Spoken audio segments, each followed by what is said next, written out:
ഒരു പാമ്പിനെ കണ്ടു കഴിഞ്ഞാൽ ഞങ്ങളിപ്പം സ്നേക്ക് റെസ്ക്യൂ കൂടെ ചെയ്യുന്നതുകൊണ്ട് നിരവധി കോളുകൾ ജില്ലയ്ക്കകത്തു നിന്നും നമ്മുടെ സമീപ പ്രദേശങ്ങളിൽ നിന്നും ജില്ല വിട്ടുമൊക്കെ വരാറുണ്ട്. അപ്പം നമ്മൾ ഫസ്റ്റിൽ ചോദിക്കുന്നത്, നിങ്ങൾ ഈ പാമ്പിനെ കണ്ടിട്ട് എത്ര നേരമായി? അപ്പോൾ മണിക്കൂറുകളുടെ സമയങ്ങളാണ്, മണിക്കൂറുകൾ കഴിഞ്ഞു എന്നൊക്കെയാണ് പറയുന്നത്. 1 മണിക്കൂർ കഴിഞ്ഞു, അരമണിക്കൂർ കഴിഞ്ഞു. ഇവരുടെ ഒരു പ്രകൃതം നമ്മൾ മനസ്സിലാക്കണം. 2 പ്രധാനപ്പെട്ട കാര്യങ്ങൾ. ഒന്ന്, മനുഷ്യനെ 10 മടങ്ങ് ഭയമുള്ള ഒരു ജീവിയാണ് പാമ്പ്.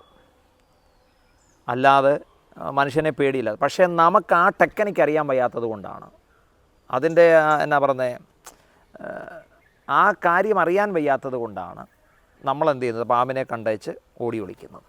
പക്ഷേ നമ്മൾ പാമ്പിനെ കണ്ടേച്ച് ഓടി ഒളിക്കേണ്ട. കണ്ട പാമ്പ് ഒരിക്കലും നമ്മളെ ഇങ്ങോട്ട് വന്ന് ഉപദ്രവിക്കില്ല. നമ്മളെക്കാളും 10 മടങ്ങ് ഭയമുള്ള ജീവിയാണ് പാമ്പ്.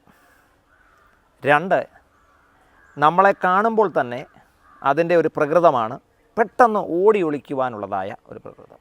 പിന്നെ അതിനെ കണ്ടുപിടിക്കാനേ സാധ്യമല്ല. ചിലർ പറയുന്നത് കേട്ടിട്ടുണ്ട്, ഞാനിപ്പോൾ കണ്ടത്, ഇവിടെ കണ്ടതേ ഉള്ളൂ. പക്ഷേ അങ്ങേപ്പുറത്ത് രാധയെ വിളിക്കാൻ പോയ സമയം കൊണ്ട്, അങ്ങേപ്പുറത്ത് മധുവിനെ വിളിക്കാൻ പോയ സമയം കൊണ്ട് പാമ്പിൻ്റെ പണിക്ക് പോയി.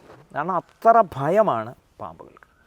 പാമ്പിനെ കണ്ടാൽ നിങ്ങൾ ചെയ്യേണ്ട കാര്യം എന്ന് പറഞ്ഞാൽ, അവിടെ നിന്ന് ഒരു കാരണവശാലും മാറരുത്. മാറെന്ന് പറഞ്ഞു കഴിഞ്ഞാൽ, അവിടെ ഒരു വെനമസ് സ്നേക്ക് ആണെങ്കിൽ നമ്മളൊരു 4 അടി അല്ലെങ്കിൽ ഒരു 6 അടി ഗ്യാപ്പിട്ട് പാമ്പിൽ നിന്ന് അകലം പാലിച്ച്, അത്രയും മാത്രമേ അകലം പാലിക്കാവൂ. അതൊരു 10 അടിയോ 12 അടിയോ ആയിക്കഴിഞ്ഞാൽ പാമ്പിന് പോകാൻ നമ്മൾ അറിഞ്ഞോ അറിയാതെയോ പെർമിഷൻ കൊടുക്കുകയാണ്.